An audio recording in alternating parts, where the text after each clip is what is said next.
Hers guys, this is Myers here. Magandang buhay sa inyong lahat. Minsan na nga lang tayo mag-upload guys, kaya yun. Kung nakikita nyo yung ginagawa ko guys, ibig sabihin ay nakakakita kayo. Yan nga guys ay tinatawag na bahaw. Mga dukot na perting gahia. Kaya samahan nyo ko guys, pahumukin natin to. I-fried na natin. 1, 2, 3, go!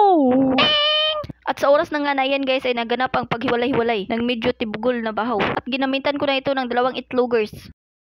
Tapos nilagyan ko na ng konting asin at kakaunting durog na paminta para mas lalong sasarap ang ating buhay. Tapos i-mix well muna. Tapos maglagay na tayo ng kawali.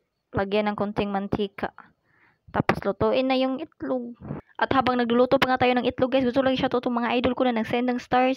Thank you very much Idol LD Aliman at kay Rafael Padron Espejo at kay Kuya Vincent Jordan Rafales. At saka i-shoutout ko na rin yung mga may top fan badge dyan. Shoutout kay Albert Sasuman, Arlon Almendras Villanueva at kay Miko Aguilar Alba. At balik na tayo dito sa ating pagluluto guys, ilagay na natin yung bahaw. Ang tanong, saan natin nilagay ang bahaw? The correct answer ay sa kawali. Pangalawang tanong, ano ang nasa kawali?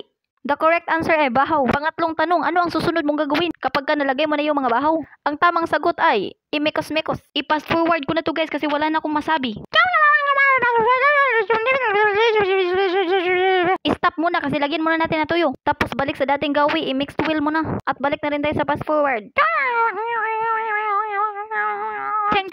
Adito na nga ating fried rice guys with egg na gamaitin. Yun lang guys, thank you for watching, bye bye!